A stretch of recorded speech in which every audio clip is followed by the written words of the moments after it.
So today we have Veni Semenyuk on the podcast. Venya has started his own business in 2006, I believe, from your website at least. And the business is about luxury artistry, where he does different kind of projects for homeowners, such as murals and mirror panels, marbleizing, decorative ceilings, portraits, and so on. And your Venya is very creative from my experience or knowing him, not only in his work but also in other parts of his life, such as singing. You were part of a group before, right? Also, a little bit about you. You're married with 11 children. I have 12 children. 12 now. Okay. I think the picture that I saw on Facebook had 11, so you got one more. Sure. Okay, so just to give everybody a little bit of a knowledge of who you are, like, who are you today? What are you doing, and what is your life like today? Yeah. Hi, guys. Thank you, Jerry, for inviting me to be a part of your project. And I'm so excited to be here. My name is Venia, or people call me Veni, Leonardo da Veni. Okay. It's like to make more to make it easier on the language. I introduce sometimes Benjamin because the Veniamin, it's in Ukraine, and we say Venia, but we live here, so I go easy Veni. So my name is, you can call me Benjamin or Venia. I was born in a family of 9 kids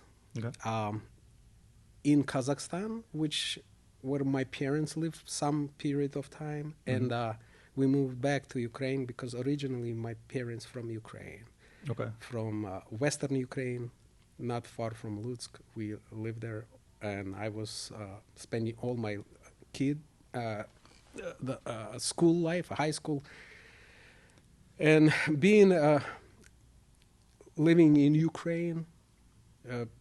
It was the hardest time, I think, when Soviet Union was the dominate, and all Christianity, as the Christian family, we were prosecuted. And when I start my, arts or painting, basically I didn't go to school because it was not allowed, because we were Christians, that we were believers, and basically I taught myself how to paint and do what I do right now. And that was back in Ukraine. Back in Ukraine, yes, correct. And basically, how I started when the Gorbachev came to power, and he started doing like a perestroika, they call, and started rebuilding the old Orthodox churches.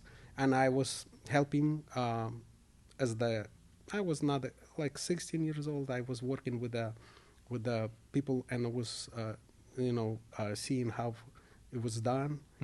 Basically, I taught myself to do some the work what I do, especially in the plaster, sculpturing. So you observed like others in the industry doing the work in Ukraine and learned from that a little bit. From that a lot, yeah. When they start building the new churches, we were building our church. There was the good masters who were sculpturing, and stuff. And then, I was helper.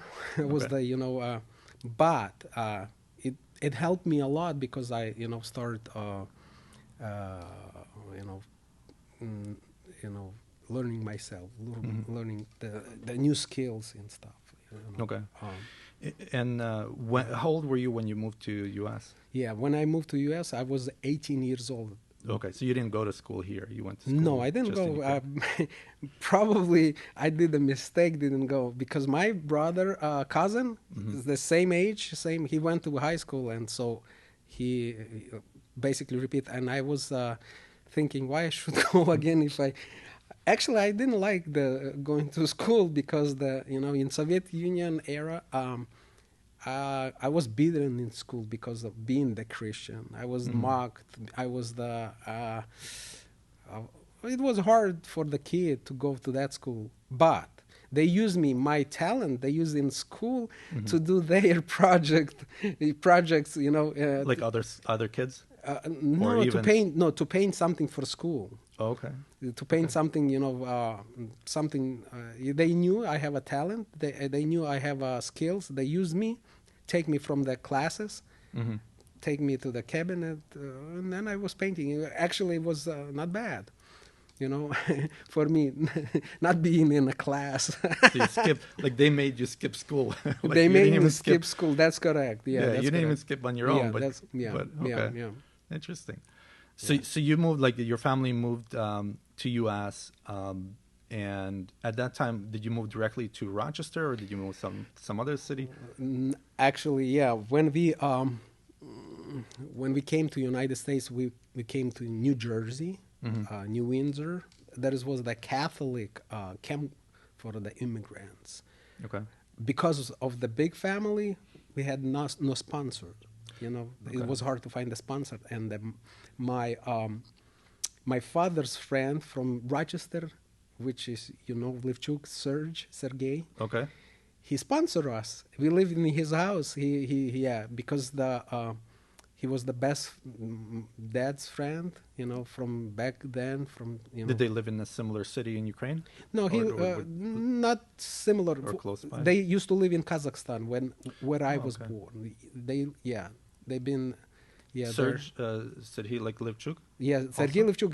Yeah, because I can tell a little bit story what happened. Why we lived in Kazakhstan, because my dad, he was prosecuted for his religious view. Mhm. They give him 5 years in prison. So when he, you know, come back from prison, they didn't give him authority to live in Ukraine. Mhm. Same as Levchuk's story. The Okay. young guys, they want to live, to have a passport. I don't know how to say, pripiska. It's Like some like kind of signature, or like where you. authority to live in the certain region. So Uh-huh. they moved to Kazakhstan because the Kazakhstan, back then in Soviet Union, was the city where they have so much jails for those Oh. people, and that was the coal mines where Okay. people can, you know, get the, you know, job easy. So they Levchuk, from, if I'm not mistaken, he was from Kostopol. Okay. You know, the I'm not Rovno. sure. Like. Yeah, it's from Rivne. Uh-huh. So he moved there. My dad, they were not married there. They moved there as the young guys to, you know, to get a job. Mhm. That's how my mom moved. They got married there. They lived 16 years in Kazakhstan, Okay. and I was born there. So yeah, it was the. In Kazakhstan, was it part of USSR back then, or It was a part of USSR, Kazakhstan. Yes, Okay. it's yeah, one of the 15 republics? one back of then? it's one of the biggest in Asia. The, you know, the Kazakhstan, the Yeah. republic. Yeah. So when you so you moved to New Jersey, but then from New Jersey somehow you made it to Rochester as well. Yeah, that's where I met you. Yeah. Yeah, we moved to Rochester, and we lived in until I got married in Mhm. 1998. Okay. I left Rochester, you know, for North Carolina. Yeah, in '98. Yeah, That was a while ago. it was. Um, Like I remember, I think the first time I ever met you was probably on the soccer field.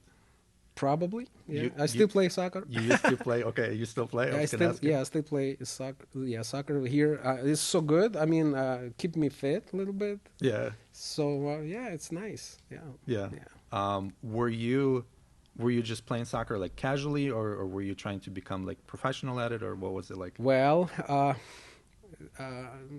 just, you know, for fun. All Mhm. my, you know, I have 10 girls and 2 boys, Mhm. and they all homeschool. You know what? And I put them to play soccer. Okay. You know, from the oldest to youngest. So they all went through soccer. Yeah, it's. I think it's better for kids, you know, because it's more running, you know, more You know, Yeah. it's a good game. Exercise and Yeah, running around. exercise. Yeah, I play just for fun. You know, with the guys. Okay. So when you moved to US, what were you doing? Like you didn't go to school. What kind of job did you have, or what kind of work did you do? Yes. Well, I will tell you the story how. You know, if you remember in Rochester, was the Chai school for the Hmm. immigrants, where they can get the, you know, It was like an adult school. adult Like school. yeah. I it was funny because my parents go there and I went there, you Uh-huh. know, and I been for I don't know 3-4 months. I was in that school, and you know the funny thing, our teachers started speaking Ukrainian and Russian because the So the old teacher people. learned. It was fun, and I was kind of stuck there. And I remember was Maria, if you remember, Maria from the She was like a realtor, right? Maybe. probably. Okay. She was working with the immigrants, find the job to help, find the work. Okay. I forgot the last name of her, but she came to me one day and she said, "Benjamin, I think you need to go to work because you know enough, English to get the job." So she found me the job. I Mhm. was not looking. So what happened? She told me, "Can you please come to this address?" If you remember, it was the in Rochester, was that Four Seasons restaurant off the highway. Remember that was lit, the restaurant sign, if you remember, Yeah, on I'm not sure. 390. I don't remember. There was the company called Steelworks. Okay. I came there. How the funny thing is, they teach us how to dress up for interview. I was dressed up like a white shirt, black pants, very, very, Put together. put together. Yeah. And what happened? I came early to my appointment, Hmm. and I was remember I was parked my car by the company, and waiting for Maria to come. So boss came. Hmm. Now I know it was Tom Van Busker, which the owner of this company. He say, "What are you doing here?" I said, I have an interview for a job." He say, "What kind of work you're looking for?" I said, "I don't know yet." So he was kind of nervous, going back and forth until Maria came and she said, "There is the place," and we came there, and my boss, he said, "What kind of work are you looking for? Is he try to take my position?" Really? Yes, she said, "He's dressed up too well. I don't want him to get dirty because Like a factory or something. it's a steelwork Okay. mini workshop." So he said, "Come tomorrow." He told me, "Dress dirty as you can." So Okay. I So you were overdressed for that. I for was that job. overdressed, and I came next day. I came to this place. The funny thing, I never thought I gonna be doing what I never likes to do. Heavy metal. I mean, we have press brakes, welding, all kind of the fab shop fabrication. Hmm. Funny thing, I took my best friend Pasha Borishkevich Okay. to work with me, and I was crazy. We were young. I think probably we don't think a lot what we are, to build our future or I think maybe because we are young and energetic. And I took that job seriously, like God gave me, opportunity to get. And I remember they give me $750 to start, Hmm. and I work until I moved to Charlotte. It So was you worked in that same place for 12 years. Wow. I've worked really hard work. Yeah. It was and I learned a lot of skills, especially on the TIG welding, MIG welding, Hmm. all kind of stuff. So you which were a welder. I was the professional one. I was Nice. the welder, and after I moved, I took so many Ukrainian guys like Misha, pastor now in Rochester, Oh yeah, I forgot his Misha last name. Sagan, Yeah. and my brother-in-law Peter Bekovsky, Okay. and on and on. And it was a hard job. Yeah. What did you like and what did you not like about that job? What I didn't like? Okay, that's a good question. What I didn't like, I remember one time it was a summer time. I was working hard, and my dad came. I never saw my dad, but he was standing overhead doors Hmm. by that place and watching how I was working. I was working like really hard. I mean, it was hot, humid. Sometimes I have a blood coming out my nose because overheat. And my dad, I see my dad crying, badly crying. He was crying like a, I never saw my dad was crying that much. And yeah, he called me and he said, I didn't born you to work that hard. Uh, I said, Dad, what do you mean? He said, this is not a job for you. I was not hard, but it was like, am I doing something, right? Or, I was questioning myself. Um, I thought, like we are believers, we are, everything receive as, from the Lord. mhm. God gives us. It was a good skills for me to learn something new I never done. Probably artistic skill which I have helps me, help me to weld because of, people, they go to college to learn how to weld. The guys just, they show me once, and I start doing it, and they say, Mhm. "You crazy?" I said, "I don't know. It seems to be I did, every time I did, that kind of, job, it was, easy for me to learn something new. Mhm. Yeah, So you spent there about 12 years. You already got married by the end of yeah, the 12th year or so. yeah. What was your whole getting married like and so on? Was- Okay, how did you meet your wife? How did? Sure, yeah, it was a. Well, she was my neighbor, by the way. I Okay. live in downtown Rochester. She was my neighbor, like house to house. Okay. If you want to hear my story, yeah, I can tell you. This is kind Sure. of fun for young people to. Yeah, to learn I from and never, so yeah, on. I never thought she's gonna be my wife. What happened? Oh, my youngest brother, Hmm. Alex. If you know my brother Alex, Yeah. he started teasing me with his artwork. He liked to draw some pencils, Okay. the black and white. He sketched it up he did portraits of my future wife. I mean, Okay. never. She was the young girl. She was like 12 or something. She paint her, draw her, and he started teasing me.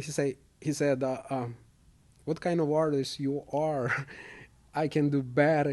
And something inside me said, "Man, I will show you how it's supposed to be done." And I went to my sister Iliana. I said, "Go get the picture Uh-huh. of that girl." So she went. I remember it was I still have that oil painting I paint. I paint on the roof of my house because we have a lot of boys, and I knew it's when I, doing something particular, special. Uh-huh. It has to be quiet time. Yeah. Nobody knew I was on the roof painting. Without any interruptions. Yeah. Interruption. So I painted.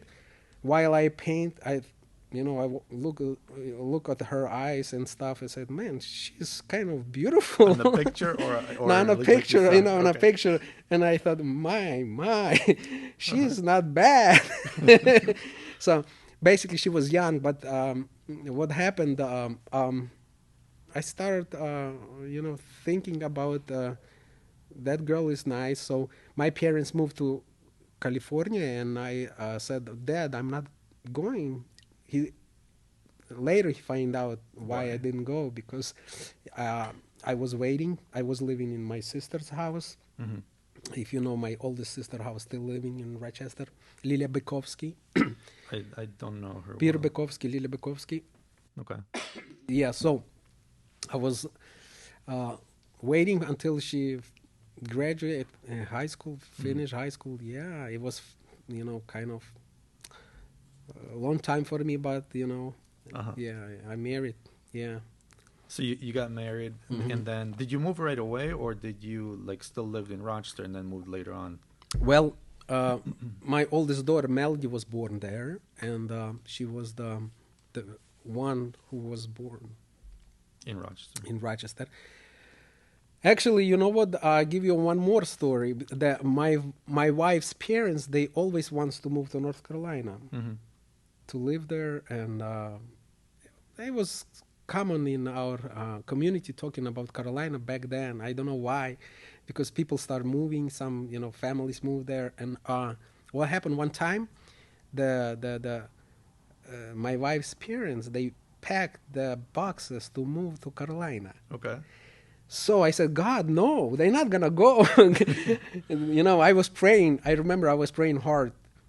So they're not gonna go because I need to marry my wife. Okay, that was before you got married. Before I got married. So basically, next day they unpacked. They don't know why they unpacked. They didn't go. They didn't go. I tell that story to my wife. She said, I don't know why they didn't go. So we married. Yeah, the parents went first. Okay. My wife's parents. Yeah. They moved first over here. To Charlotte, and we lived a little bit. Then I moved to South Carolina, Simpsonville. Okay. Why? I don't know why. Just curious to live a little bit farther. I think. Mm-hmm. From like big cities or something like that. Not big city. My mother-in-law, I Oh, guess. okay. I wanna just I'm a new in the family. I just try to go slowly, easy. Yeah. So yeah, then we moved to Charlotte back, and then I was still welding. I was still welding In Charlotte. in Charlotte. Okay. I was welding. I moved to the same fabrication shop. Was owned by Serbian people. I was working for them. And one time, what happened? One time I forgot lunch, and my wife said, "Can I bring you a lunch?" I said, "Sure, yeah." So she brought the lunch, and she saw from our shop we have like an exhaust, big fan blowing with the dust, and she said, "Your shop is on fire, Benjamin." I said, Wow. "What do you mean?" She said, "Look at that smoke." I said, "Oh, that's the welding smoke." She said, "No way." She opened the door and she saw how was The work environment. in there. work environment. She started crying badly. She said, "You're not going to work tomorrow." I said, "What?" I was working for 13 years, in the same environment like that. She started crying. She said, "You're not going there." I said, "Well, let's talk." So we talked, and she said, "Let's do this." She said, "I gonna go to college." My wife said she's gonna go to college and get the degree. So she's gonna be graduating, and I gonna get easier, like an easy job, something different to do. And we did the promises, and another promise was to find another company similar but cleaner. So in Indian Trail, if you know the Metro Model, that is the company where the still many Ukrainians, because of me working there. Okay. It was clean, more advanced, more better than my wife approved. She said, "Okay, you work there until I'm graduate." Okay. So I was working there Okay. for a little bit, yeah. And hmm what did you like about working, or you already said what you liked or what you didn't like about like welding and working or being in that environment, that kind of work? Yeah, I skipped in Rochester. Was the Paley Studio. Have you heard about the Paley Studio? They build a big metal sculptures. Okay. It's like 3 million, 5 million sculptures all over the United States. You can find the Paley Studios artwork. Okay. What was fun? The guy who was the owner of that studio brings us the sculpture made of the Pepsi-Cola can. Okay. Twisted, bended. Here we go. He said, "Can you twist the huge metal like this?" And basically, I had the overhead crane picking up like tons of metal, and I put in with a Michael Sahan. He was helping me, and I was bending that sculpture to that shape. Okay. It was, for me, it's kind of, you do artwork, but it's like you huge. know how it's gonna look like, but it's very dangerous Mhm. because it's heavy. It's tons of metal, and kind of I have like kind of relief. I think I'm gonna write, art is something with the art, but kind of fun. But it's really really dangerous. Was Mhm. you know So it's fun because it was like artistic. It wasn't just artistic. like It's a. much artistic. Yes, Okay. yes. Okay. So back, going further in time when you moved to Charlotte, Hmm. worked a little bit more in the steel industry. How did you transition from that to what you're doing now? Yeah, that's a really, really fun story. What happened? My wife was in CPCC college Mm-hmm. for dental hygienist. She was almost graduating. It was kind of tough because we have little kids, and back and forth I was working. So what happened? One time, my wife's grandma in Germany Mm-hmm. got really sick, and she probably she was sick with the cancer and probably last stage. And my wife said, "Can I go to the visit my?" I said, "Sure, yeah." So she left to Germany, and I always like to make something fun for my wife. I paint the Thomas Kincaid mural in a bathroom. Mm-hmm. It's a really nice mural. My wife, she knew I can draw because I sometimes when I have a free time, I paint some stuff. So I paint the mural on the wall. Really cool. It's in a bathroom, gate to heaven. Uh-huh. Thomas Kincaid, kind of funny. So she came from Germany. She saw it. She likes it. She knows. And what happened? We have so many American friends. There is once, or our, she's still our best friend, Margaret Chan. She came, she saw it, and she asked my wife, "Who did that?" Mm-hmm. She said, "Benjamin did." She didn't believe that. She said, "No." Yeah, it's kind of funny. She said, "No, he's working. He's a welder." She knows me as the. She was the really sweet lady. And she started talking to me. She said, "You better quit." I said, "What do you mean quit?" She said, "There is a job for you, in Charlotte. You can, find." I thought she's kind of fun. Like kidding. And I received like a jokes Mm-hmm. because she was kind of fun. She called me one day. She said, "Have you quit your job?" I said, "What do you mean quit my job? I have family to feed, to do." Yeah. And she was calling me maybe twice a week sometimes. Hmm. Then I started thinking about taking serious what she was asking, and she sent me a couple links. Mm-hmm.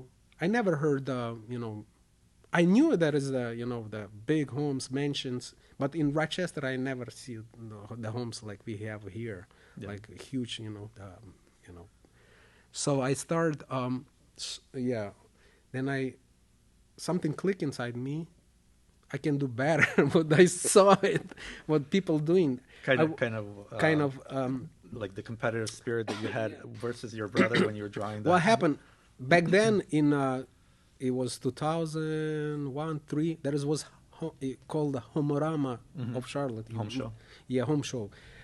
Sometimes we went with my wife and we see the how the other artists that did the job, and I thought, wow, I got inspired. I thought, let's do it. To my wife, she said, well, uh, she said yes. And so what happened? I started building my portfolio. How to build my portfolio? I started painting my walls in my house. I had a little house, like 12,000 square feet house, my first home. I started painting big murals, small murals, all kind of faux finish. I tried to build my portfolio to make, and sometimes ends up with a fight with my wife because she said no more walls.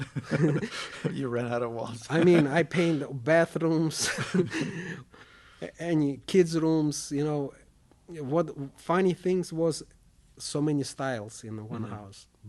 which I need for my portfolio. So that house was like a showroom. That house was the kind of fun. Back then, when we tried to sell that house, we had like museum shows. People, like 15 people sometimes, Came to see it. come to see, just to see my work, not to buy a house, and my wife gets so tired, to clean that house, to leave the house with the kids, and it took us a year to sell that house. But we sold that house. It should be worth a lot now, right? Now that you've progressed with your art. Well, I don't know how it ended up. One lady bought it. She was old lady. She bought it because of my oldest daughter room. There was the horses painted on the walls surrounding. And she said, when I was 12 years old, I always want that scenery, the horses. It was really done with a high quality, artistic skills I did. She bought the house with my stuff. I know I spent a lot of time to paint that, So how I start, I built my portfolio. It was the first portfolio I built. Then I started looking, to sell myself, and I don't know where to go. Yeah. Some people, I come to the small houses. It was range 200 to 300. Back then, it was the small homes. I come to model homes, and people say, "Oh no, you need to go there." Then they need to go there. I remember one time they said, "Oh, go to the funeral homes." The funeral homes, they need those murals, beautiful. I remember I forgot which one I went. I came to the funeral home. I showed my portfolio, and the guy say, "Man, you did that?" I said, "Yes, I can even do better." He said, he tapped my shoulder. He said, "Those dead people, they don't need that stuff here." I got so disappointed. And it was, I said, "Really?" I tried to, and, it was hard. It was hard to start because in that field, when you never been in that field, it's kind of hard. Looking back, it's kind of, I smile because I know I need to go that path because it's kind of fun, to meet people, some people ask, is that real stuff or wallpaper? Because they don't know, because I was so good. They can't, see on a picture, tell on a picture. Yeah. So how I start, was the company off of the Providence Road, Weddington and Providence intersection. Was a PJ's Design. People told me, go to interior decorators where you can sell. They can sell my stuff, and So I went. I remember I went to that shop, and I met a really nice lady, Patricia. She was the southern, really Christian lady. I'm from the street. She said, "It's interesting." She said, "You know what?" And she said, "Let's do this, Benjamin." So she gave me a project. Can you donate or paint something for her church? Kind of. She said, we need some mural, not mural, canvas piece, painted on a canvas, Ascension Jesus. I said, "Oh, no problem." Took me a couple of days. I painted really nice. Bring it to her. I didn't know if she was studying me, my personality, who I am, my, am I like a scammer or something? Yeah. So I painted, and other day she called me. She said, "The pastor of this church wants to meet you as the family. Come." I said, "Oh, I like to come. I even can sing for you." She said, "No way." She said, "Yes." It was the funny things. I came. She said that we're going to have a service of introduction, that painting to the church. So they want to meet an artist and, talk. So I came with the family. Back then I have Melody, Evelyn, and Lisa, I think. And we came to the church. The pastor saw me, introduced me to the, to the people. And it was a small Southern Baptist church. And I don't know if I should tell everything. Whatever you're comfortable with. So I didn't know it was so conservative church. Mm-hmm. They don't believe in the drums, and stuff. I start singing with the drum worship song, in especially You had like a track that a was track playing? in Russian. Okay. They don't understand, but it was modest, real cool beat. I sang. The people like it, and the pastor he didn't like it. But that's fine. For me it was my interior decorator. She was watching us. She was watching my family. She loves what I do. She loves my sincere heart to her, to the church, to God. So she gave me small projects like faux finishing. It's decorative paint we call, or we call something. It's like textured almost. Yeah, Or, all kind of designs. Yes. designs. And I started working for her, and the thing, she has the range from 300 to 700 homes. Not big, not million homes, but decent. I started working really, really intensive and building up my portfolio. Even bigger than I used to have. And what happened? I started making really good money.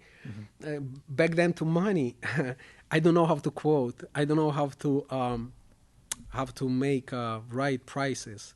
So what happened? I just arranged. I had like 500 welding. I thought maybe I will charge 800. So it's better. It was funny things. I don't know how to quote. But what happened?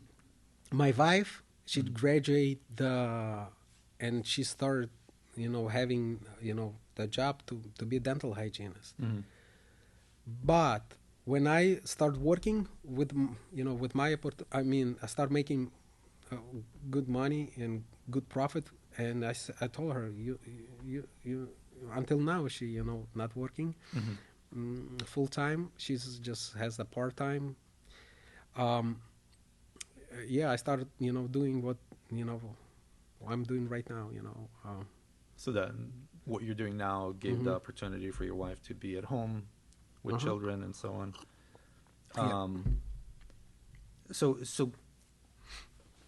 One question I had for you. I know that you're servicing kind of the high-end clients and so on, and you can't necessarily talk about any of them. Hopefully some of them maybe. Like, is there parts of your work somewhere where somebody can actually see it? Yes. Let me continue. With the Patricia, I started doing the plaster work, what we did in Europe. It's a sculpturing, 3D stuff, decorative moldings. I cast my moldings. I started showing her. I said, we can, Patricia, I said, we can do, something different. And if you want to grow in interior decorator, we can, go to the high end. She didn't like that. She said, no, I've come for what I am. Then I have to, sadly for her, she didn't like it. I left. I left because I want to do something. Always I have opportunity to create something, challenge me to do something. You wanted to grow. To grow, yeah, that's correct. I wanted to grow. So I found another interior decorator, Nicole Terry. She was Dream Home Design. She used to live here. Now she lives in Atlanta. She was the interior decorator where we started working together in million and above the houses. And I started using my, decorative moldings, antique mirrors. I have a more potential to show what can be done in the house. Yes. The question, if we can see, yes, definitely. I mean, I can set up an appointment. I work with the really. I did the house of the Biltmore Estates owners in Asheville, Cecil's. I did very private, homes, and I did some Trump's friends. They like they like that stuff. Yeah. So it that's wasn't the Biltmore Castle that you didn't do anything there. You just did in the house of the owner. It was, I believe, 18th century, and I did renovation. I did a lot of work there, and they didn't expect that there is some skillful artists can do the stuff what was done before, like the Like redo basically what was done before, like refresh it or whatever the term is. no, I mean it like artists, masters from the 18th, 17th century. They did the like Gilded Age, and they did a lot of plasterwork, sculpturing. They call sometimes in the United States they call dying art, which nobody does it. Some it's less people doing it because it's really skillful, and really you have to know all. And an average person probably can't afford it, or they just, it's not interesting to them to afford it. Probably. Yeah. Mm-hmm. So, what do you find most rewarding about what you do? Well, this is the awesome question. I like that question. Basically, I go to work, I go to relax.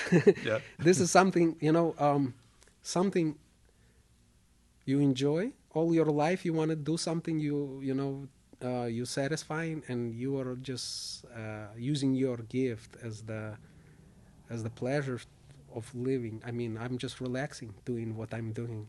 I mean, this is like wow, because God, He creates. He gave ability to create, mankind. So we are all creator of our own, life, and yeah, it's kind of, yeah, I like it. I mean, it's so beautiful. Yeah, but how you came about it is different. Like I think there's a lot of people or young people that they hear this, like, if you do what you love, you'll never have to work a day in your life, stuff like that. But that's not how you came about, right? Like, you were working hard in the steel industry and so on. You were not looking for kind of like an easy road and so on. Like, it almost like happened to you, like other people had to push you into what you were called to do. That's correct. Yes. Yeah. I think if we are all under obedient, I mean, in our life to God, put the God first in our life, it's gonna be like a Joseph. You have to go through the pit, change the clothes, change to be on top, because this is our life. I mean, it's not so easy. You just think, and yes, some people. I'm not denied. Some people has right there, quick. You have to be but not all of them. I'm looking back and see what I accomplish, and still has I have so many goals to to accomplish. It's worth to live, and to dream. Yeah. How do you deal, or how have you dealt with setbacks and failures in your career, in your work, or what you've been doing? Well, it probably, I always, sometimes I talk to my wife and I regret 16 years welding. Took me 16 years to do what it's a lot of, I think it's a lot of waste of energy and time, but we have to learn from our mistakes, and just don't look back and just keep it forward. I mean, just have a to set up big goals, to set up big dreams. Yes, everybody has the mistakes, and everybody do something they shouldn't do it, but well, you learn from the mistake. You have to Yeah. Do you ever get bored doing what you do? Well, it's a good question. Yes and no. Yes, when you are start doing like a production, for example, if you do like same thing over and over, and the client, he wants same, and you have a, here in your mind to do something new, and you don't have time. Mm-hmm. It's kind of boring, but it's still it makes money. You're doing, but yeah, yeah, It can get boring can boring. for the monotonous type Yeah, of work. yeah. How do you stay motivated? How I stay motivated? Yeah. Well, my family keep me motivated. My girls, I have 10 girls and 2 boys. Beautiful wife, they keep me motivated. And what do you mean by that? Like, What I mean by that? yeah. I mean, a lot of people say that. They're like, oh, my family is my motivation to do this or that. But Because, as the father, to have a responsibility for this huge, I'm not saying crowd, it's beautiful kids, beautiful, and I know everyone has their own need, and, so it's the sense of responsibility is what sense motivates you. of course. Like, sounds like. Yes, of Okay. course, yes. Also, we motivated by God because have a relationship with God, and you live, what you live for, what your goals, Yeah, It's got to motivating. bring you back in out of the picture. Yeah, Sorry. yeah. Mm-hmm. When it comes to like personal or intellectual growth, like what do you do to learn new things or study things or like keep fresh in terms of your intellectual capacity? Okay. Or like personal development, like what do you like read books or listen to certain podcasts or whatever the case may be, or like even within your arts, like study to get better at certain things and Sure. Okay. As the father, I set up not the rules, set up some schedule in our family. We wake up, we read the Bible. If you read 2 pages every day, you can read the Bible through the year. So this is the free hint. If you want to accomplish 2 pages, you can finish. So we wake up, we read the Bible, we sing at least 3 songs, we pray, then I go to work, kids start school, the relationship with the Lord, how it's motivate to create. I mean, yes, I read a Bible, if you know the Bezalel, who was in charge to build the cool stuff in the temple. Sometimes I put on Instagram, I have a quote, about him, so I try to be like him. I know it's not even compared to he's a master, chosen by God. He's a good craftsman, guy. So, yeah.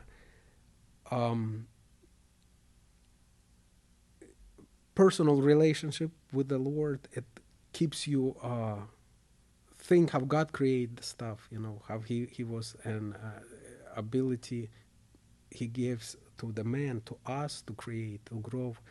It's really, really, really, really exciting part, which is not much people understand, because the people who live, who works for boss, like he's just doing routine job, probably don't have even time to think.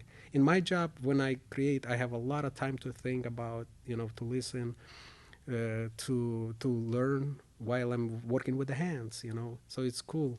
Yeah,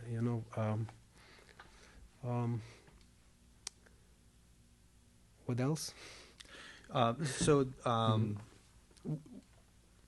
Like if you have anything else you want to add to how you stay on top of things within your industry, let's say, like how you learn new little methods of doing what you're doing or something like that. That's a good question.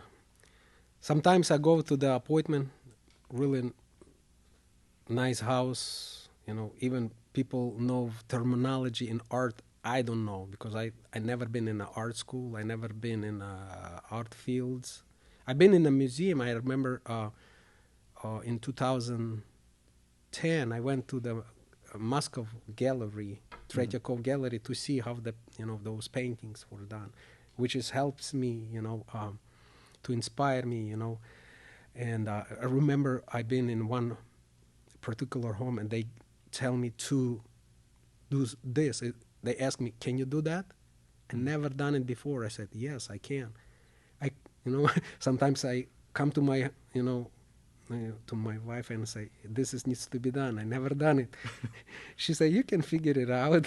So that's how I grow, because you tried, yeah, why not? And that's what keeps me growing. I remember one company from Massachusetts, it's a wallpaper company, called me and said, "Can you sell me all your faux finish boards?" It's a boards when before you do some project, you have to make on a sample board. And I create all my new boards. Nobody does it. I try not to be the same as the other artists. They do like common, trend. I try to push my trend. I try to create my boards. I try to create my finishes. Nobody does it. So that company saw it and called me and say, "Can you sell us? We will produce." They want to mass produce as the wallpaper. And I don't know. I said no. This is my own stuff, and hard to copy, because it's you have to be an artist to create something like this. You have to be. I think it's God helps me to he give me ideas, and yeah, people likes new stuff. People like something never done. I remember one house I did in here in a very high-end private residence, and the neighbor across the street, he said, took me a year and a half to find who did that. They don't want to tell, So the neighbor didn't want to. The neighbor don't want to tell each other. And I told him, I'm never copy myself. I try to make something new, because this is for me, because my portfolio, I never do the same. I try to not repeat. Yeah. So they think I gonna do the same. So that's why they don't wanna share it. Yeah. So you were the one that did the neighbor's house. Yes, I did that, and the funny thing, they promised me they will endorse me. They always. But the funny thing, never, ever, they not gonna tell. Well, yeah. It's up to them. Yeah.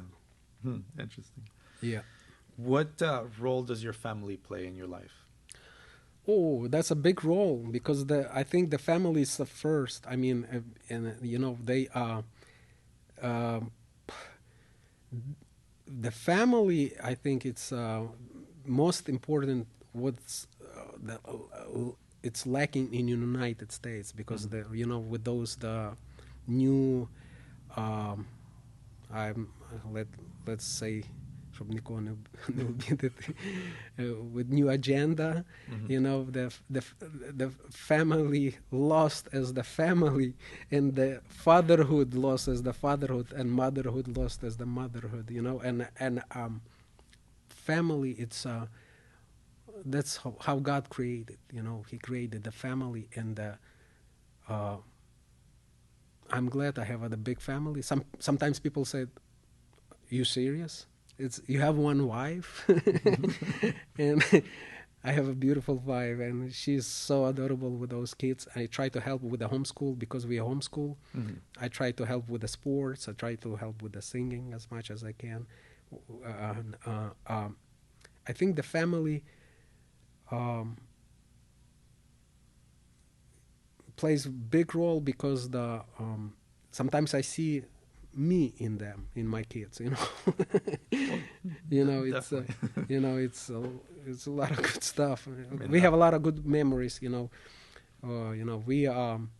as the family, we travel to the cities, we sing a lot. We did before the COVID, we did a lot of evangelism as the singing family. Or Do you record any songs? Do you like? people record us, I mean, like, do you professionally not record professionally anything and recorded like anything. release anything? No, Not no, not. no. We had some studios ask us in Jacksonville, Florida, Hmm. to record us to be um, probably I don't know. It's a maybe sometimes I don't know. It's a part two. It's not so important right now. I mean, we just do for to I do for the family to grow as the family, to be part of togetherness. It makes us united, make us unity, make us keep us as a family. Together and so on. Together. Yeah. Yeah. How do you handle conflicts within the family? Oh, that's a good question too. Yeah. Uh, yeah, we are talk. We talk and forgiveness. We forgive each other. We just learn from our mistakes and just go on. You know. How do you feel like your values or principles, or how have you changed through, from moving from Ukraine to U.S. to now? Well, yeah. Back then, I mean, it was I don't know. You, how old you were when you were I was in 10. You was 10. Probably for you, maybe you don't even feel it. But when my youth, when we were growing in Ukraine, I mean, as the kids, in the morning we can go, and in the evening we can come back. In here, you can do that because we live in a different country. We live in where we live right now. Um, I can say this. In 1990, when we came to United States was a little bit different than now. Everything is shifting, changing. So we have to, we have to be, have to say, to be on alert, to be, focus on God and focus on the family. Don't lose what we had, we have. Yeah. Yeah. Mm-hmm. What's your social life like? Like social community, hobbies, that kind of thing? Yeah, I love sports. I love playing soccer. Now we play volleyball on Mondays, and I invite you to come. Thank you. We have a really good time to, to have some kind of, I said, relief. Downtime. Yeah, fun time. Yeah. We travel as the family. We travel. We take cruises. We take vacation. We I don't know where we've not been. We've been everywhere, I think. Yeah, we love zoos. We love to go places, and yeah. What about your like friend or social circle? What is that like? Yeah, I have so many friends. I have so many American friends. I have so many, Slavic friends. We are, as the family, as me, we invited in churches, we sing, we serve as much as we can, keeping busy, our family keep me, running, and I try to keep them too, Yeah. I don't know. No, that's good. So when it comes to like taking care of your body, physical exercise, eating right, having good routines, what do you do to take care of your body? Sure. I mean, my schedule is different. My wife think I'm crazy. But that's my. I don't eat breakfast. Okay. Usually, I just eat lunch. I have a coffee in the morning with chocolate, and lunch, and a healthy dinner. Yeah.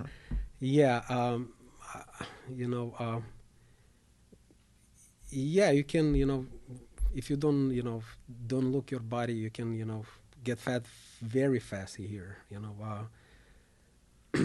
I live in a subdivision where we have a really good gym, workout, but most of them, running helps me to play soccer, it helps a lot, because with my work, sitting, sometimes painting, you don't move a lot. Mm-hmm. Depends. Yes, I think it's very important to keep your body healthy because you know Apostle Paul says body, spirit, and soul has to be saved. So we save in everything. I save my body too. So we have to be careful. We have to save everything, to keep it, healthy, because I think it's sinful not to keep, neglect of, sicknesses and it's because of it's the temple, our right? neglection. The body is the to our temple. body. Yeah, it is a temple of. Yeah, that's correct. So, let's see. When it comes to, especially like for younger, I don't know, teenagers, young adults, as they're like getting ready for their life, they may not be aware of how to handle finances and things like that. What have you learned about money and wealth management that you wish you knew earlier? Well, growing in Ukraine, our dads, our parents, they taught us to work with the hands. I mean, physically, which is I don't see sometimes in here in the United States. People, the kids playing, games. They don't move much. I'm very thankful for my parents. They teach us how to work with the hands, how to make money, also, and how to. They teach us how to how to spend money. Yes, you can have a lot of money, but to live not wise, and you can have not much money, but you can, live, and this is very important to teach your kid and to, how to manage. Sometimes I work with the, with the big businessmen. I ask them, tell your experience, how you became what you are. So they said basically the same. What he said. He said the guy. His name's Steve. He said I was young. My parents. Teach me. They taught me to work with the hands. To work in early age. And that's very important.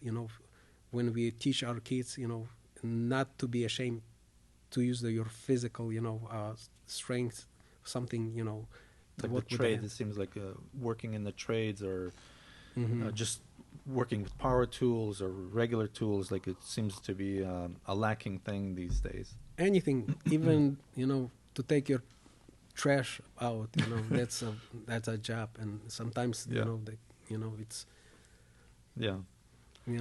so. I was going to ask you earlier, and I forgot. In Rochester, you were part of a group. Maybe it was not an official group, but like a singing group. Are you still part of any kind of singing groups now? Well, see, back then, it was not it was not. I don't think it was a part of. It was the way of unofficial group. It was a way of life. Okay. We are the youth. We try. To do something for the Lord. We were taught in a church. We have to. If you have talent, you have to use it as much as you can. So we tried. Especially with my friend Paul. I mean, we tried crazy stuff. Remember, we were so eager to serve the Lord. We were trying to get the to make anything. But I think there was like 4 of you, I believe, in the group, or at least from what I remember, 3, 4, something like that. Yeah. There was the Pavel, Slavik Lukomsky. All right, Yeah. We sang. We have a great time, fun. Basically, we just were friends. We still are the friends, but the life we live, I think we not wasted. We didn't stuck in a video games or something. We were enjoy what we enjoyed. Yes, singing, it was the part of our expression to the God, what we have a joy, we just, have had a lot of You know good what I stuff. think it would be cool What? is to have you guys Sure. do some carols, like get that old group together and go caroling. Yeah, would be nice. Yeah, would be nice. Yeah. The singing was a part of my life because my mom, Hmm. when she was a non-believer, she was really good singer back then Okay. in Ukraine. Yeah, she was the So she passed it on to the family. probably she I remember always she was singing, and I love to be growing in that family where the artistic Did you play instruments? Any kind of? never played any instrument. I always wanted, because this is another you go into this way where is a lot of stories, but Yeah. yeah, I mean yeah, Love to hear some. man. I don't know. It's so funny stories, the stuff funny. It was we have a lack of instruments back then in Soviet Union. I always wants to play the guitar. To get the guitar, it was, unusual thing. It's like to get the Stradivari violin or something. Uh-huh. It was zero. So one time I was visiting my friend in city, back then in Lutsk. I came to him, to his house, and back then, I don't know if you remember or not, we have a house outside. Are you talking about Rochester or in? No, Ukraine. Oh, Back then, the outhouse. Outhouse, The bathroom yeah, back outside. then. Yes, definitely. it was. I remember it was the winter time. I went to outside, and I was passing through the stack of woods, and I see the guitar sticking out. I pull it, and there was 3 strings on the guitar, and the the funny thing, it was a real guitar. It was broken from up and down. Okay. But it was a guitar. The first time I got the guitar, and his name was Alex, my friend. I say, Alex, there is a guitar. He was laughing. He said, this wood. I said, So what? yeah. I said, can I have it? He said, yeah, sure. I remember that was the guitar. Chicken poop everywhere on that guitar. Oh. I took it to my house. Well, the funny thing, I was taking that guitar, and I was driving the last bus in the city, and I remember I was less passengers without ticket on that bus, because parents give you money to ride the bus, but you use for ice cream. That's a funny thing. You don't have nothing to pay. So I was blessed, and I remember the lady controlled asking your ticket, and she said, young man, where is your ticket? I said, I don't have. She said, well, you have to sing me a song then. I said, sure. And I showed that guitar with the chicken poop on it. She was dying laughing. You just said, all right, next time you own me a song. So I took that guitar. I bought the strings. I put the strings. It was really bad guitar. And then I started, teaching myself. And my dad, he saw the kid, have talent, or something interesting to play with. He promised me. He said, when I will see the guitar, I will get you one. I said, sure. And time was passing. I was probably 13, I don't know, maybe 14. And I remember back then, when we were going to United States, we went to the Moscow to go through the appointments, in the embassy. And in a Red Square, I saw there was a, if you've been in Moscow, Red Square. Well, I know Red Square, but I haven't been there. Yeah. There is across there is the big mall. Okay. And I saw that people had guitars or whatever there. Carrying the guitars. I ran. I found the little booth with the guitars. I ran back to my dad. My dad loved to watch, the mausoleum of Lenin there, and there is a soldier, they exchanging, routine. Okay. On a guard. So they have that over there too? It's still there. Have Wow. there. Back then, I'm talking about 1987, 88. the years. No, I'm just thinking of the tomb in Washington D.C. of the unknown soldier. Mm-hmm. They have like the guard. Yeah, the guard. So they have the same thing in Russia. Yeah. Over there? So back then I ran to the dad. I said, "Dad, I got the guitars." He said, "What?" And my mom was next. She said, "You promise?" So I dragged him.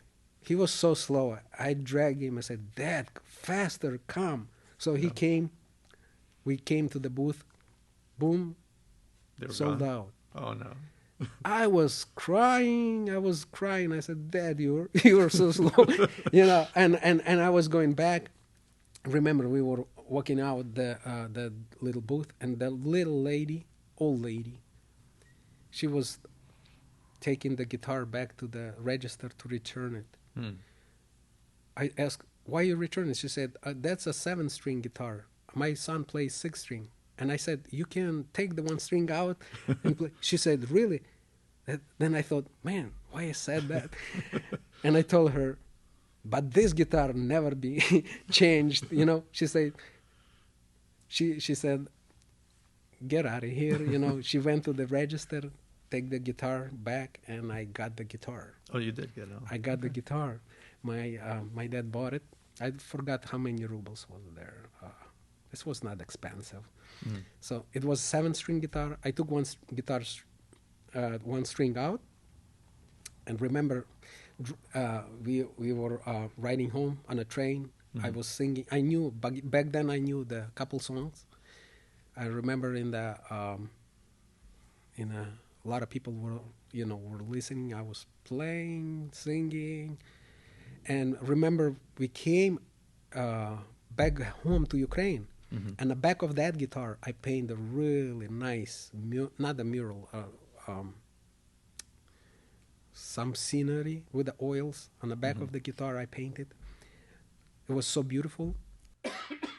I remember we were moving to United States, and I was planning to take that guitar. My dad said, "Son, we're going to United States. There is much more guitars than here." One. So I remember I gave that to my cousins, that guitar. And when we moved to Rochester, New York, there is the House of Guitars. You remember that? Yeah. It's in a book of Guinness, that the House of Guitar. Okay. That's the best place of guitars. Why it's in book of the Guinness? Because of the collections. The most amount. Oh man, with the guitars, I have so many guitars from there. I'm not gonna go there, but yeah, it was. So you can play guitar, right? Yeah, I play the guitar and I play a little bit keyboard. Yeah. Okay. What other stories would you want to share? Tell me. You just tell me. Well, I heard, or maybe you even told me, or you said to somebody else, you used to write, or maybe you still do, like poems to your wife. Oh, well, we're not going to go there. No. Of course, yeah. I had that. I had 3 books, yeah. Of with poems. Of poems, yeah. So sure. you're love stories, yeah. It's yeah. I still love my wife. Now I don't write. I just tell because it's easy to tell. Maybe somebody recorded, but yeah, sure. I mean. So you're an all-around creative person. Like you create art, you draw, you paint, plaster, all that stuff. You sing, you write. I live my life. I mean, we live one time on this earth, and we're gonna be with the Lord one day. We have to live the best life. Somebody says when we look back, we were not ashamed what we did. So we have to live it. Live without regrets. Jerry, live it.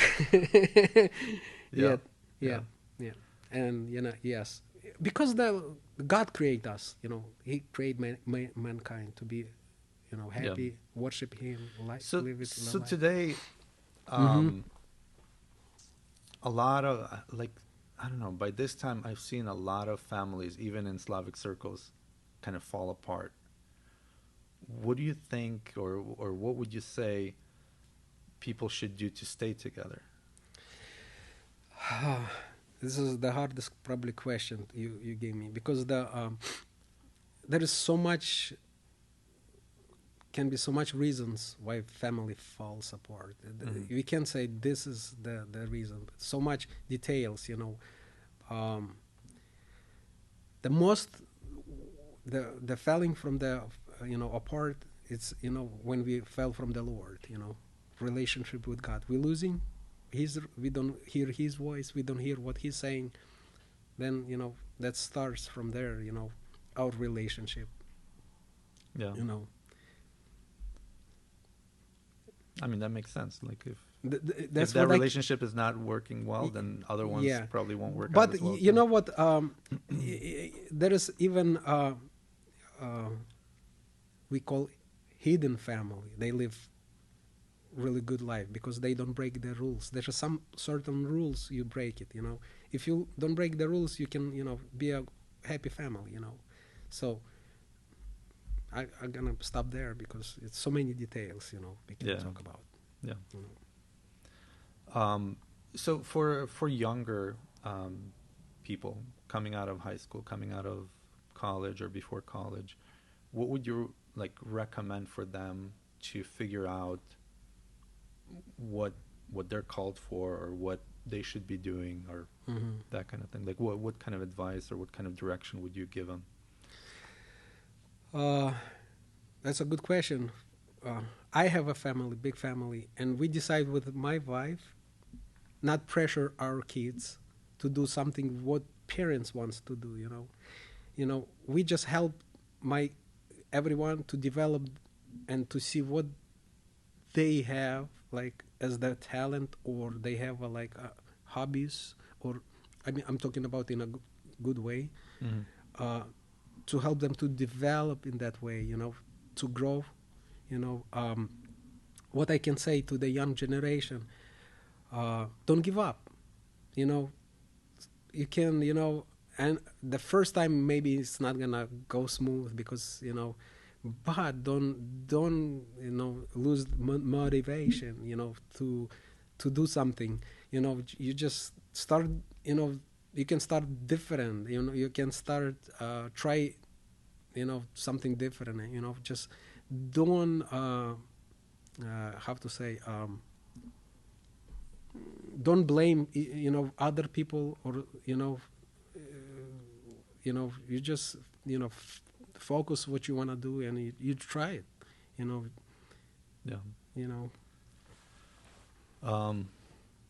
What are the stories? Give us 2 more stories, and then we'll be done. 2 more stories. You got a lot of stories. So what are the top 2 stories in your life?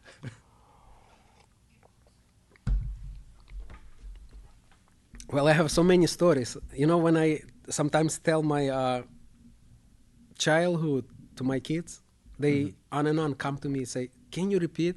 Can you tell us again?" It's like a movie trailer. Yeah.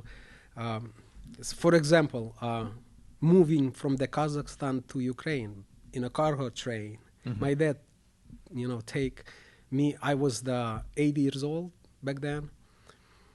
He risked to take the kids in a cargo train. Back then in Soviet Union, everything possible. So we had for me, it was much memory because we had a lot of fun on that cargo train. I had my brother, oldest, then 2 oldest than me, and we have cousin and another boy, 5 boys, and my dad. I can tell you one time what happened. We ran out of water on a train. It took us 30 days to move from Kazakhstan to Ukraine. On that train? On a cargo train. And it was a non-stop? No, it was a lot of stops because it was a cargo. There is no windows.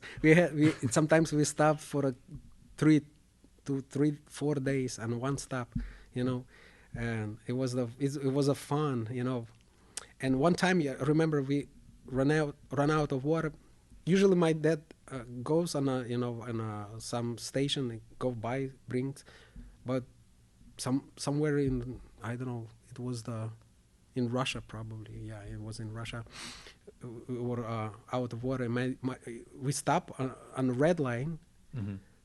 Red light. Sometimes the train can 30 minutes, 1 hour, just stay. So we are stopped, and my dad decided to get water because not far was the people live there. It's kind of village or something. Mm-hmm. There was lady doing the garden with a water hose. So my dad and my cousin, they went with a big pot to get some water. So they put some water in, and train started moving. Okay. And well, as the kid, can you imagine? I start crying, Dad, and yeah, it was, for me, it was kind of scary. Mm-hmm. My brother-in-law, no, it was not my brother-in-law. It was my third cousin. Mm-hmm. He ran fast to the train. He grabbed to the step. It was 3 steps to the car. Mm-hmm. He ran. He held it. Remember those steps. The train was moving fast. Okay. And he told my brothers to pull him up. So they hold the hands Mm-hmm. and feet and laugh hard because they couldn't. He was funny looking because his eyes was big and he was screaming. It was funny scenery, but he was scared. Mm-hmm. And they pulled him back. My dad was walking. He couldn't run anymore because he was not old, but he was tired. Mm-hmm. Remember, and I thought I lost my dad forever. Yeah. And that's the funny thing. The train was so long, it has so many cars, and there was flat beds. Okay. So he jumped to the one of the flat beds on a really In the back. back. So to the next stop, he came. He talked straight to me and say, "Benjamin, are you scared?"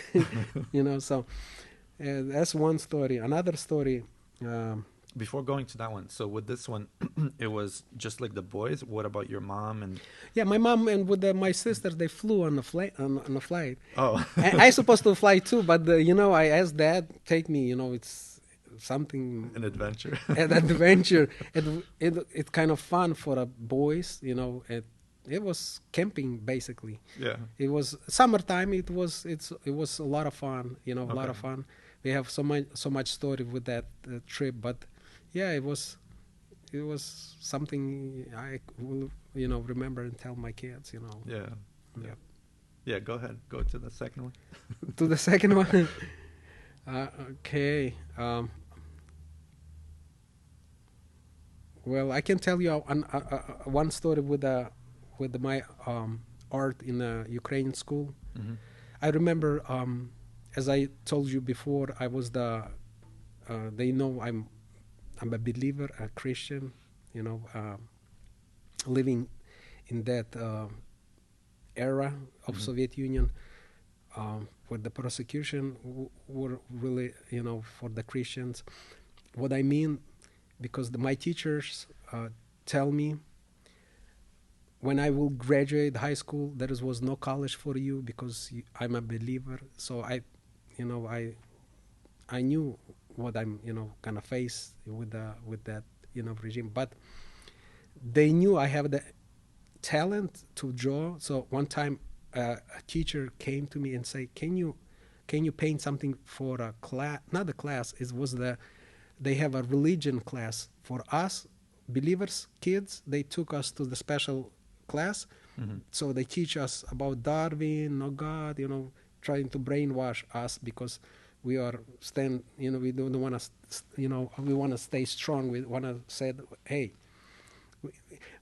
basically my dad helps me because he was the model for me, because he suffered a lot for the gospel. He told us, the kids, to be strong, so don't be afraid. So it helps us a lot. So they took us to the class, and teach us about, they call me sometimes American spy because, Protestants in America, we are Protestants, they call me. Yeah. They call me. So one time teacher said, can you draw something about the religious motif, big stand or something for school, for that religious class? And I didn't say yes or no. And I went home, pray about, should I do it or not? You know, and yeah, God told me, yes, do it. Yeah, and I came. I said, yes, I will. I remember it was a big size. It's like 7 feet by 4 feet. Okay. Big. It was on a paper, but I remember I was drawing the big hell. I knew it that the teacher which told me to do it, she has the problem with alcohol. Mm-hmm. Sometimes she can come, drunk, and she was suffering. I remember her life was not so sweet. She probably drank a lot because of life, way of the Soviet streets, the teachers. I don't know. It was hard, So I paint the big hell, flames everywhere. Remember, big pot of boiling. Not the oil, it's like lava. Almost. Lava, and those alcohol people, in that can with the bottles suffering, and those the demons making the fire. They it was so. I mean, dramatic artwork. And when she saw the first time she saw it, wow. She loves that. Everybody loves that. But she didn't understand the message right away. Mm-hmm. Then I remember the couple days was there hanging, and she ripped it off because I don't know. She got the point. God talked to her conscience. The alcohol people gonna be suffering really, really bad in a hell if you're not gonna quit. So she took away. Never after asked me to do something, to paint, But about American Spy, when we were, I was finishing high school. Remember? I remember finishing high school, and I got have to say повестка to army. Like draft. Yeah, they have a draft for army, and I said I'm going to United States. So we went with my teacher to the military service, and they said there's family going to United States. And remember, my teachers, a couple of them, they call me and they say, we told you you are an American spy. You're going to America.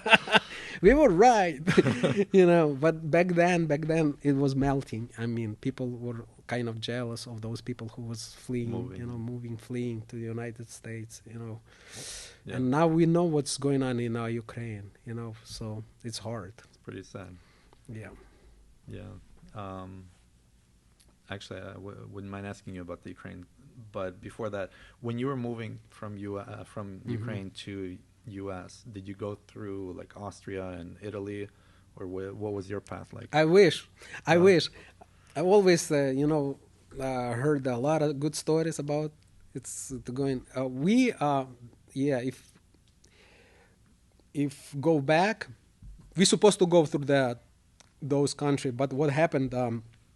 As my brother was in the army, my mom, she was not give ultimate, but she said she's not gonna go without him. It kind of stopped us a little bit because he was holding us. Then what happened? They changed the documents. If you remember back then if I'm not mistaken, 1990, they switched. They closed those. The path, like the way path, yeah. going. And we were the first one flew out from Moscow to New York. One of the first families they took us because fly directly, basically. Because we sold the house. We denied the Soviet Union passports. We couldn't live in Soviet Union, and we couldn't go anywhere. We were nowhere. So we were like urgent people. They took us first. So yeah. So what are your thoughts on what's going on in Ukraine right now? So what's going on in Ukraine? Well, Putin wants Soviet Union back. That's what I'm only one, the word I can, say. Then, and yeah, people, try to fight, that, and they don't want to go back to that, what was before.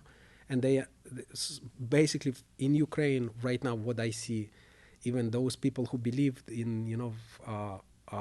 agenda of Soviet Union, propaganda, they see how, the Protestants, how the United States, the Protestant country, how helps Ukraine, and they see who's, who's who, Mhm. They don't, yeah, Ukraine, they don't want to go back to that, what was before, like, ghetto of Soviet Union, What do you think about like there's so much politics around it, around like U.S. helping Ukraine, should U.S. be helping, should they not be helping, but when it comes to like people like us, like just not the people who are running the country, not the government, but people on the ground, they're the ones who are suffering. So it's like there's so many things going on, circling around whatever with the political sphere of things, but then people on the ground are the ones that are like getting the worst of it, basically. I guess I don't know, like I hear like all kinds of sides. It's like, well, U.S. should stop getting involved in all these wars and stuff like that, which makes sense. Like, yeah, as like Slavic Christians, I think back in USSR at least, the belief was like you don't go to the army, you don't go to the military, you don't serve, you don't carry weapons, you don't do anything like that. I think that probably changed in Ukraine at least now, right? Like because there's more freedom and so on. But I don't know. Like I guess just look. What are your thoughts overall on that whole thing? Well, how I see from the biblical perspective, the Israel were in in bondage in Egypt for 400 years. They were the slaves to the Pharaoh. That's exactly what I see in Ukraine. Ukraine don't want to be under the Russian, occupation. About I'm not gonna say it's so much. It's almost 420. If I'm not mistaken, 427. Ukraine don't have any independence. Never. This is the first time Ukraine tried to be as an independent country. Try to be a country acknowledged, in not only in the society of people, but in the minds that we are free. And so, the Ukraine, it's supposed to be inside in the mind. So we are free. We're not a slave to anything, which makes opens the opportunity for God to work in the people's heart. Because when you are free, you are no more a slave to anything. The country is strong because the God will comes to that country. I mean, and to young people which was born here, they will not understand about what's going on in Ukraine. For those people who suffered, who lived through the bondage, who lived through the slavery, under the communists, under the pressures, not being as the country. I remember I was young. We had a cow, and I have to go and pick up my cow because we have like in a village, we have a lot of people watching. So old people comes and talk about. They were talking about to have to be independent. I said, what are they talking about? They dream to be independent. They never been. Those old people. They said, I now I understand because I know they no live no more. Those people died long time ago. But they were dreaming to get to independent. It was back then in Soviet Union. I thought, wow, that's what it is. Yes. To be independent, I mean, to be not in, you have to fight. You have to fight for independence. So I'm glad the Christians in Ukraine, they understand it's a different time than Soviet Union. about, like you said, should they take a weapon or not. Yes, there is the life and death. You have to, they understand living there. If they're not gonna defend, they're gonna, be a slave again. Yeah, yeah. Well, Vanya, thanks a lot for joining me here. Well, for thank you sharing to your having story. me here. Yeah. Why don't you tell the audience a little bit more about your work and how people can reach out to you? And at the end, I'll put the links down as well. But yeah. Sure. I'm glad you met an artist from Charlotte, and I'm glad I tell a little bit my story. You can find me on a website, artbyvenia.com, or you can find me on Facebook, artbyvenia.com, or you can sign up for the Facebook group where I, post a little bit more how it's done and process of my work. It's Art by Venia Custom Homes. Thank you so much. See you for next. Yeah, Vanya, thanks a lot. And yeah, I'm sure in the future we can chat some more about some specific topics. Yeah, I can tell more stories. Yeah. Yeah, I probably will be prepared more. Now I know what you... Well, it was just kind of get to know you kind of yeah. interview. It's kind of fun. Jed, to see you are doing that. Yeah. It's kind of, wow. I just was kind of wanted to come out of my comfort zone and do something a little different. Yeah. See, working in my field, working with those rich people, I meet a lot of different people, and knowing a lot of, they try to share their stories, they try to, and I'm so crazy. I mean, and I think it's fun, to mingle, to know what they what their life is. Yeah, you learn from other people. That's one way to learn. Yeah. It's fun. Yeah, definitely. Yeah. So thanks again for being thank here. You. And great talking to you. Great learning from you. So thank you. All right. Thank you.